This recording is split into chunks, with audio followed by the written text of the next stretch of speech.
तो काय झालं ना, आता आज कलाकार मधून स्वागत मी नेहमीच असं करतो असं करणार नाही, पण आज ही दोस्ती तुटायची नाही असं मला म्हणायचं आहे. कारण मैत्रीचा दिवस हा प्रत्येक दिवस असतो. आपण उगाच एकच दिवस का साजरा करतो? आणि जर हा दिवस तुम्हाला तुमच्या मित्रांसोबत रंगभूमीवर येऊन साजरा करायला मिळत असेल ना, तोही गुढीपाडव्याच्या दिवशी अजून काय हवंय, म्हणजे अजून काय हवंय. आणि हे सांगण्यासाठी आज आपल्यासोबत चिन्मय सर खूप खूप स्वागत आहे, चिन्मयताई खूप खूप स्वागत आहे, सुमित सर खूप खूप स्वागत आहे हे मैत्रीमध्ये. आणि या सगळ्या गोष्टी चिन्मय सर असं झालं ते. चिन्मयताई खूप खूप स्वागत आहे, सुमित सर खूप खूप स्वागत आहे. वेलकम कलाकार मध्ये. आणि खऱ्या अर्थानं चिन्मय, सगळ्यात पहिला प्रश्न तुला आहे की या सगळ्यांमध्ये अनेक वर्षांनी पुन्हा एकदा रंगभूमीवर सुमित सरांसोबत पहिल्यांदा फिलिंग काय आहे? आपण गाडीच्या गप्पा नंतर मारू, पण पहिलं आपण नाटकाची मारू. पण गुढीपाडव्याच्या दिवशी तुम्ही असं नाटक घेऊन येत आहे जे मैत्रीचं नाटक आहे, प्लीज सांगा. मी आमच्या एकदा लग्नाच्या वाढदिवसाच्या दिवशी मी एक पोस्ट लिहिली होती की आपली मैत्री इतकी पक्की आहे की आपण लग्नही त्याच्या आड येऊ दिलं नाही. आणि खरंच खूपदा असं होतं की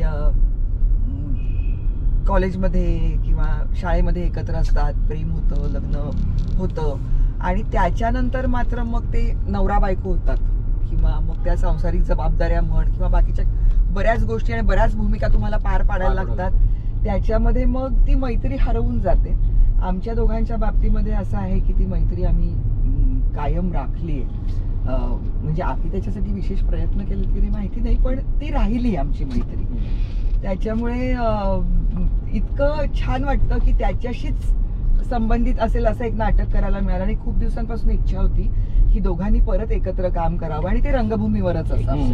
म्हणजे माझं कधीच असं स्वप्न नव्हतं की एका चित्रपटात मी आणि सुमितने एकत्र असावं किंवा मालिकेत आम्ही एकत्र काम करावं, पण नाटकात परत एकदा काम करावं एकत्र असं खूप वाटलं. कारण मला असं वाटतं की आम्ही दोघे जण एकमेकांबरोबर वाढलोय, तर त्याच्यामुळे आता सुद्धा आम्ही दोघं एकमेकांना खूप काही देऊ शकतो असं. आणि रंगभूमी ही काय म्हणतो त्याला, ही कॅटलिस्ट होती.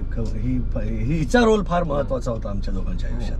तर त्यामुळे पुन्हा एकदा आम्ही रंगभूमीवर येत आहोत 14 वर्षांनी. म्हणजे 14 वर्षांचा वनवास म्हणता येईल जो. म्हणजे गुढीपाडव्याला आम्ही सीमोल्लंघन करणार. वा वा वा, म्हणजे काहीतरी मैत्रीची गुढी, प्रेमाची गुढी, सगळेच काही गुढी तुम्ही उभारताय रंगभूमीवर. पण या सगळ्यांमध्ये आपण हे नाटक करावं ज्याचं नाव इतकं कॅची आहे, म्हणजे प्रत्येक फ्रेंडशिप डेला हे गाणं लोक शेअर करतातच. आणि गाणं इतकं फॅमिलियर आहे की प्रत्येकाच्या इन्स्टा स्टोरीवर ते गाणं आहे. पण हे नाव, ही संहिता, ही गोष्ट आणि ती संपूर्ण टीम, काय सांगायला पाहिजे तुमचं? काय झालं, नाटक आम्ही शोधतच होतो. म्हणजे गेल्या जुलैमध्ये माझा टेलिव्हिजन शो बंद झाला, वागळे की दुनिया. आणि 4.5 वर्ष त्याच्यात होतो. त्याचं शूट सुरू होतं. त्याच्या आधी हॅमलेट केलं. हॅमलेटचे 100 प्रयोग करून ते बंद झालं. आणि मग कोरोना झाला आणि पोस्ट कोरोना आम्ही वागळे सुरू केलं.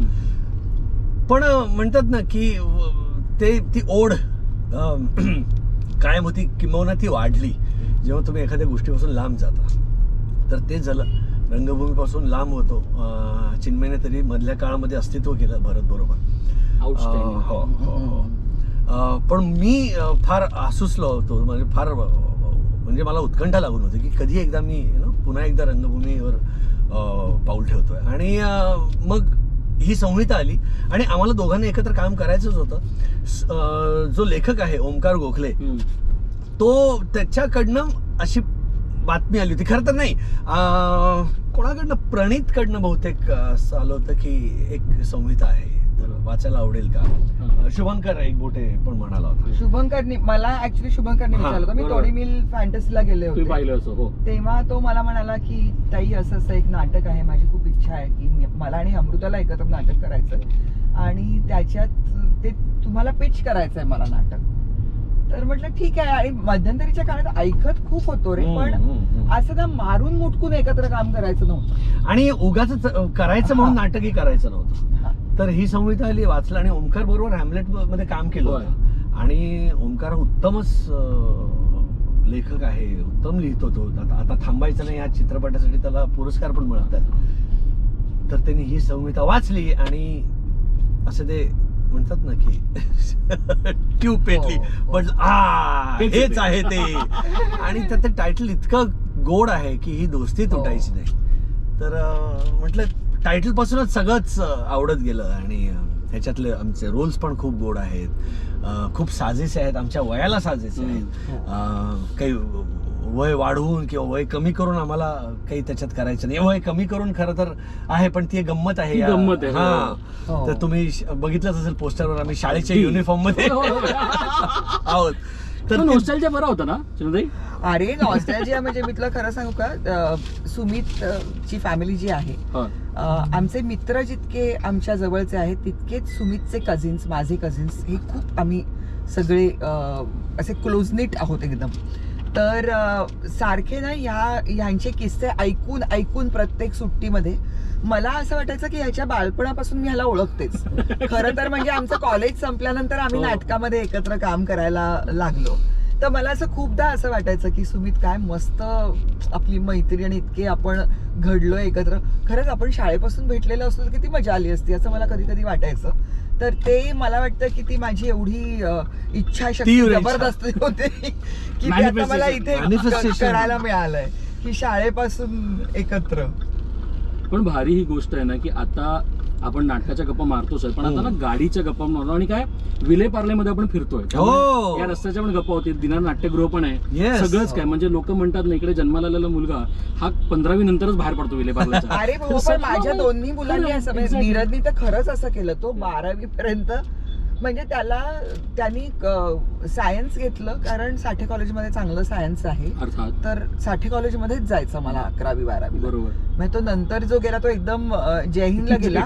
पण सगळं काही पारले. म्हणजे मला स्वाती चिटणीस तर मला चिडवायची की मी भरपूर डबे घेऊन जाते, म्हणजे स्नॅक्स खूप असतात माझ्याकडे. आणि मग असं अगं काय मस्त आहे घरी केलंस, तर मी म्हणायचे की नाही घरी नाही, आमच्या पार्ल्यात सगळं मिळतं, आमच्या पार्ल्यात सगळं मिळतं. Once a Parlekar always a Parle. So गाडीच्या गप्पा सुरुवातीला आपण करूया. कारण सुमित सर, सगळ्यात पहिली गाडी कोणती होती तुमच्या दोघांच्या आयुष्यातली? तुम्ही दोघांनी स्टील हॅव दॅट फिलिंग्स की ती गाडी आपली यार. अनेक आठवणी, असंख्य आठवणी असेल ज्या गाडीने तुमचे इमोशन्स, लॉसेस, प्रॉफिट सगळं काही पाहिलं असेल. टिल द कारनाऊ काय सांगू? आमची एक 35-35 म्हणून गाडी होती. 35-35 कारण त्याचा नंबर होता 35-35. आणि तुम्ही असं ओरिजिनली घेतला नव्हता तो नंबरच तसा होता. आणि ते पिंपरी चिंचवडचं रजिस्ट्रेशन होतं. आणि तिकडे म्हणजे आमच्या लग्नानंतरची ती आमची पहिली गाडी, सेकंड हँड गाडी. आणि तेव्हा मी पुण्यात शूट करत होतो आणि त्यातनं थोडेफार पैसे मिळाले होते. तर मी एरियलची ऍड केली होती आणि त्याचे पण एक गठ्ठा पैसे मिळाले. काय त्याची, आणि एक गठ्ठा म्हणजे काय असेल काहीतरी. आणि त्या गाडीची किंमतच माझ्या मते 25-30 हजार रुपये असेल, फार नाही. मग त्याच्यानंतर नीरज जन्माला आणि त्या गाडीत एसी नव्हता. म्हटलं नाही नीरजला आपल्या कारण काय झालं, त्याला एकदा चिन्मय शूटिंग करत होते मड आयलंडला, तेव्हा मी नीरजला घेऊन कांदिवलीला राहत होतो. तर तेव्हा नीरजला घेऊन मी मड आयलंडला गेलो आणि एवढासा होता.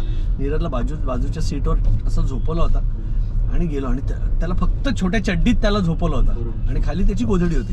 पण एवढा घामाघूम झाला होता ना तो, म्हटलं नाही आपण नीरजसाठी एसी लावूया. तर मग एसी लावून घेतला त्या गाडीत. अशी ती आमची पहिली फियाट. मग त्या फियाट नंतर त्या फियाटच्या पण आठवणी आहेत. पुण्याला जाणं येणं असायचं. मग त्या फियाट नंतर आम्ही पहिल्यांदा एक ब्रँड न्यू उनो घेतली. उनो नावाची फियाटच मॉडेल. दिया झाल्यानंतर घेतली उनो. मग ती 1-2-3 वर्ष ती चालवली. आणि मग म्हटलं आता जरा मोठी गाडी घेऊया. मग स्कोडा घेतली, स्कोडा स्पोर्ट्स. ती घेतली आणि ज्या दिवशी घेतली त्याच्या तिसऱ्या दिवशी माझा एक शो बंद झाला. आणि मला एवढं टेन्शन आलं. म्हटलं बापरे. आणि तो काहीतरी 12,000 रुपये काहीतरी EMI होता त्या गाडीचं. म्हटलं बापरे हे काय करायचं. 12,000 रुपये म्हणजे 2006चं सांगतोय मी, आजपासून बरोबर 20 वर्षांपूर्वी. आणि काही नाही, पण काय सगळं जुळून येतं रे. मला असं वाटतं ना आपण काळजीच करू नये कुठल्याच गोष्टीची. Things get taken care of. हा म्हणजे तुम्ही अगदी घरी बसून राहू नका, पण तुम्ही ना स्वतःला त्रास करून घेऊ नका. हे इतके असे इन्स्टन्सेस आयुष्यात होत असतात ना, त्यातनं मी हे शिकलेलो आहे की काळजी करू नका, काहीतरी आहे. पण त्यावेळेची एक खूप छान आठवण आहे माझी की सुमितने ही गाडी घेतली होती स्कोडा. ती माझ्या वाढदिवसाच्या वेळेला घेतली होती 23 सप्टेंबरला. आणि आला असा गाडी घेऊन की ही आपली गाडी असं म्हणून एवढं ते हे होतं, सरप्राईज होतं आणि सगळं होतं. आणि 3 दिवसात जसं सांगितलं तसा तो शो बंद पडला. आणि तो जो शो होता तो जेडी मजिठियाचा होता. बरोबर. रेशम डंक. आणि रेशम डंक नावाचा. तर त्यांनी फोन केला सुमितला की नाही, फोन नाही केला, तो मला म्हणाला, तो मला सेटवर म्हणाला की सुमित काळजी करू बस. नाही सॉरी तुझं बरोबर आहे. फोन केला त्यांनी. फोन केला, येस येस. आणि त्यांनी सांगितलं की तू गाडी घेतलीयस मोठी आणि असं आहे तर तू काही संकोच करू नकोस, तू मला सांग, मी तुला मला तेच म्हणायचं की जेडी आतिश हे मग तेव्हापासून म्हणजे they become more than family ray. Exactly. म्हणजे आता आज जवळजवळ 24 वर्ष झाली मी फक्त त्यांच्यावरच काम करतोय. म्हणजे मला गरजच वाटत नाही दुसरीकडे कुठे काम करायची, कारण आम्ही सगळेच जण एकमेकांना एवढे ओळखतो ना, एवढं ओळखतो म्हणजे चांगलं ओळखतो आणि एवढे ओळखतो ते पण याच्यामध्ये ओळखून नाही ओळखून पण आहोत. आणि तर त्यामुळे मग ते झालं. आणि मग बघता बघता त्याचे EMI कधी फिटले, ती गाडी कधी माझी स्वतःची झाली आणि मग ते झाली. आणि त्याच्यानंतर मग मर्सिडीज घेतली, C class. That was a big achievement की मर्सिडीज. कारण शेवटी किती नाही म्हटलं तरी तो एक वेगळ्या प्रकारचा स्टेटस सिम्बॉल तेव्हा तरी वाटायचा, आता काही तसं वाटत नाही. मर्सिडीज घेतली, ब्रँड न्यू मर्सिडीज. आणि मग त्याच्यानंतर चिन्मयीसाठी एक वेगळी छोटी गाडी घेतली. तर एका वेळेला घरामध्ये 3 गाड्या उभ्या होत्या. बरोबर. चिन्मयीची एक छोटी गाडी, एक मर्सिडीज आणि स्कोडा पण होती. म्हणजे एकेकाळी सेकंड हँड गाडी होती आणि आता एकेकाळी 3 ब्रँड न्यू गाड्या होत्या. ब्रँड न्यू म्हणण्यापेक्षा फर्स्ट ओन्ड अशा. आणि मग ऑफकोर्स ती स्कोडा काढली. पण मग हे असं सतत काही ना काहीतरी ॲडिशन होत गेली. मग ती छोटी गाडी काढली, मग दुसरी एक स्विफ्ट आली, मग मर्सिडीज काढली आणि मग ही आता ज्या गाडीत आपण बसलेलो आहोत ही जॅग्वार घेतली. तर त्यामुळे तो चढता आलेख आहे आणि तो तसाच आहे आणि तो छान आहे. तसाच आहे. पण ना आता प्राऊड मुवमेंट हा पण आहे की तुम्ही दोघंही एकमेकाला कितीही सिनेमे केलेत, कितीही मालिका केलेत, ऍड फिल्म्स केलेत, तरी तुम्ही स्वतःला नाटकवाले असे म्हणता की आम्ही नाटकाचे लोक. आता म्हणजे चिन्मयताई असं म्हटली की मला चहा लागतो, म्हणजे ह्याचा अर्थ काय, मी नाटक करतो. अरे कम ऑन, हे चहा लागतो. सो तिकडे तुमची जोडी पण तिकडे झाली, राईट? म्हणजे आम्ही असंख्य वेळा हे किस्से ऐकलेत की विंगेत सर तुम्ही यू आस्क्ड हर हो की तुम्ही प्रेम करता असं. तर म्हणजे अजून काय नाटकाने द्यावं हो तुम्हाला दोघांना, मला ते सांगा. तर विंगेतून रंगभूमीपर्यंत प्रेक्षकांपर्यंत हे नाटकच जीव आणि प्राण तुमच्या दोघांचा आहे का? हो नक्कीच आहे. हा खूप मी सांगितलं ना की ही नाळ आहे ही. बाकी टेलिव्हिजन आहे, चित्रपट आहे, हे माध्यम आहेतच. आणि पहिली ओळखच रंगभूमीने दिली ना रे, की तुम्हाला अभिनय करता येईल आणि तुम्ही ते रमाल. आणि झालं काय की नाटकात तर आम्ही काम करतोच आहोत, पण या पाडव्याला या नाटकाबरोबर आम्ही प्रोड्युसरही झालेलो. आम्ही आमची संस्था सुद्धा सुरू करत आहोत, नाट्य लीला थिएटर्स. म्हणजे नुसतं कामच नाही तर माझ्या मते निर्माता म्हणून सुद्धा उभं राहणं फार गरजेचं आहे. आणि जे इकडे आहेत, म्हणजे आम्ही 40 वर्ष, म्हणजे माझं पहिलं नाटक 1986 साली आलं, तर 40 वर्ष जर मी त्या रंगभूमीवर आहे तर मी तिकडे निर्माता म्हणून उभं राहणं फार गरजेचं आहे. कारण मी त्याच्यात काम करीनच असं नाही, पण मला उत्तम नाटक प्रोड्यूस करायचं आहे. हे माझं आता ह्याच्या पुढचं हे म्हणतात की हा अजून एक बाण माझ्या भात्यात मी आता ठेवलेला आहे. नाही, मला खूप आनंद आहे ह्या गोष्टीचा, कारण बरेचदा काय होतं की नट म्हणून तुम्हाला ना बऱ्यापैकी मर्यादा असतात. तुम्हाला त्या संधीची वाट बघायला लागते आणि तुम्हाला ज्या पद्धतीचं नाटक बघायला आवडेल त्याच पद्धतीचं तुम्हाला करायला मिळतं असं नाही. आणि बरेचदा असं होतं की तुम्ही काहीतरी चांगलं ऐकता, तुम्ही दिसत नाही त्या नाटकामध्ये, पण हे नाटक व्हावं अशी खूप इच्छा असते. पण त्याच्यासाठी तुम्हाला इतक्या मर्यादा असतात. तुम्ही काय करू शकता, एखाद्या निर्मात्याला फोन करून सांगू शकता, अरे ह्या लेखकांनी चांगलं लिहिलंय, मी करणार नाही हे नाटक, पण तू जरा ऐकून बघ, एवढंच करू शकतो. पण आता असं आहे की अशा कुणाला तरी संधी देणं, चांगलं एक प्रोडक्शन बनवणं, चांगली निर्मिती काहीतरी करणं आणि सातत्याने ते करत राहणं हे आता शक्य होईल. आणि त्यात परत आमच्याबरोबर ह्या वेळेला अष्टविनायकचे लोक आहेत. तर दिलीप दादाचं म्हणजे त्यांचा एकूण सगळा अनुभव आणि म्हणजे आम्ही जितक्या वर्षांचे नाही तितकी वर्ष ते नाटक करतात. त्याच्यामुळे त्यांचा एक वेगळाच सगळा दृष्टिकोन असतो. ती सुद्धा सगळी टीम इतकी सुंदर आहे आणि आमच्या अर्ध्या वयाचे लोक आमच्या बरोबर काम करतात. त्याच्यामुळे ती पण एक खूप मौज आहे की एकीकडे खूप अनुभव गाठीला असलेलं कुणीतरी आणि दुसरे खूप आत्ताच्या तारुण्याची ऊर्जा असलेले कुणीतरी, अशा दोन्हीचा संगम होऊन आम्ही ही निर्मिती करतोय. तर तो खूप आनंद मोठा आहे. आपण नेहमी असं म्हणतो ना की we need to thank everyone in your life. आपण नेहमी कदाचित ते थँक्यू म्हणणं राहून जातं. तर तुमच्यावर ते राहून गेलं की नाही मला माहिती नाही, पण जर आज आपण प्रवास करतोच आहोत आणि आज तुम्ही दोघं इकडे माझ्यासोबत आहात, तर चिन्मय तुम्हाला सुमित सरांना कुठल्या एका मुवमेंटसाठी थँक्यू म्हणायचं असेल आणि सुमित सर वाईस वर्सा टू यू तुम्हाला थँक्यू म्हणायचं असेल, ते काय असेल जे तुम्हाला सांगायचं आहे चिन्मयताना, चिन्मय तुम्हाला सुमित सरांना, आणि we need to thank him for that. मी त्याला ह्या गोष्टीसाठी थँक्स देऊ इच्छिते माझ्या आयुष्यामध्ये की त्यांनी मला कधीच बदलायचा प्रयत्न नाही केला. मी जशी आहे तसं त्यांनी मला स्वीकारलं आणि मला असं वाटतं की काय बरं म्हणू, तो फार शांत माणूस आहे आणि मला सतत असं वाटतं की मला खूप त्याच्यासारखं व्हायला आवडेल. मला ही गोष्ट खूप छान वाटते आणि इतकं छान असल्याबद्दल तुला कसं थँक्स देऊ, मी मम्मी पप्पांना थँक्स देऊ. हो बरोबर आहे, अगदी अगदी अगदी. थँक्स 30 वर्ष एकत्र राहिल्याबद्दल थँक्यू. 2 सुंदर मुलांना सुंदररित्या वाढवल्याबद्दल थँक्यू. त्याच्यानंतर सुखदुःखात तर आहोतच, आम्ही एकत्रच आहोत, पण हा म्हणजे लग्नापेक्षा पुढे जाऊन मी म्हणेन की ही दोस्ती तुटायची नाही. त्यामुळे ते फार महत्वाचं आहे, एक उत्तम दोस्त. अरे हो, आणि माझ्या नाटकाला एक चांगला संगीतकार दिल्याबद्दल तुला थँक्यू. आमचा मुलगा नीरजने संगीत दिलंय या आमच्या आपल्या नवीन नाटकाचं. क्या बात. येस.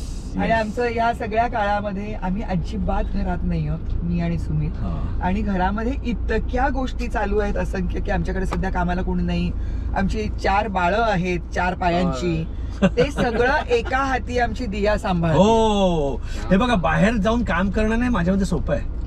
हो, हे सर्वात सोपं आहे. हे चला मी चाललो कामाला असं म्हणून काय आपण गाडीत बसून निघून जातो, पण ते जे घर आहे ते घर म्हणून टिकवणं, ते घर म्हणून चालवणं आणि त्याचा एकंदरीत त्याची ऊब सतत जपणं हे फार महत्वाचं आहे आणि ते आमची दिया करते. त्यामुळे आम्ही तिघं ठीक आहे, मी फार कौतुक नाही करणार, आमच्या दियाला सलाम. कलाकार म्हटलं तर आपण कोणाला तरी इन्स्पायर करतो, कोणाकडून इन्स्पायर होत असतो. जर तुम्हाला दोघांना एक संधी मिळाली, तुमच्या दोघांची वेगळी उत्तर असू शकतात की तुम्ही ड्रायव्हिंग व्हीलवर बसलात आणि तुम्हाला कोणाला तरी एकाला ड्रायव्हर घेऊन जायचंय, त्या व्यक्तीला तुम्ही भेटला असेल नसेल मला माहिती नाही, त्या व्यक्तीसोबत एकदा काम करण्याची इच्छा असेल नसेल मला तेही माहिती नाही, पण त्याच्यासोबत निखळ गप्पा मारे ड्रायव्हर द्यायचंय, ती व्यक्ती कोण असेल आणि का? ओ, ती व्यक्ती कोण असेल आणि का? चांगला प्रश्न आहे.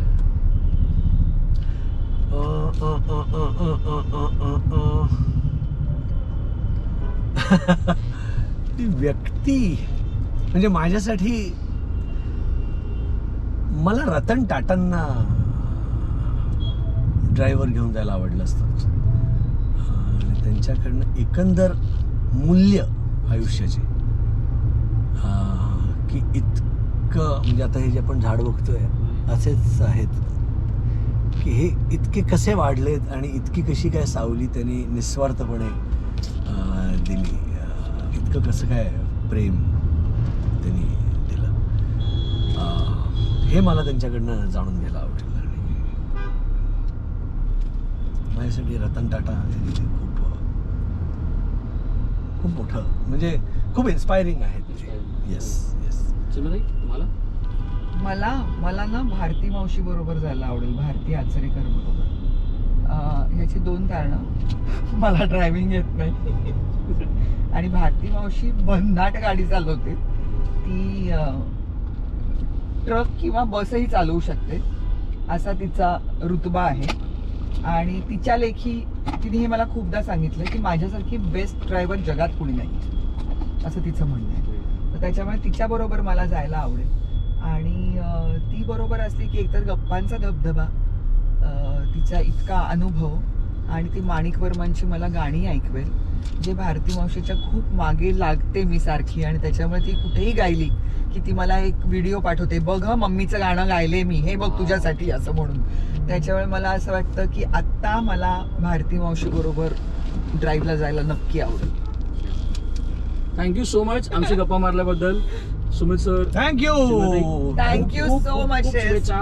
हा कार्यक्रम, हा सोहळा, हा नाटक, सगळं काही Yes, त्याचा yes, शुभारंभ कडकडीत होऊ दे. Thank you. आणि त्याच्यानं असंख्य प्रयोग करा, कारण प्रेक्षक आता तुमची वाट पाहतात. Thank you thank you so much. आणि सर प्लीज एक गाण्याचं सांगता करा ना प्लीज.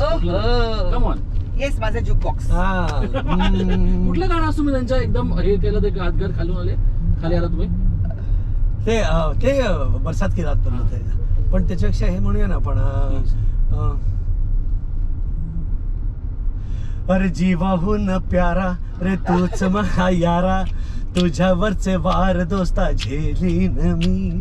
अरे मत कोणाची वार करण्याची, धडाकेबाज टक्कर देऊ आम्ही. रे माझी तुझी, रे तुझी माझी, रे माझी तुझी, रे तुझी माझी, आणि माझी ही दोस्ती तुटायची नाही, ही दोस्ती तुटायची नाही.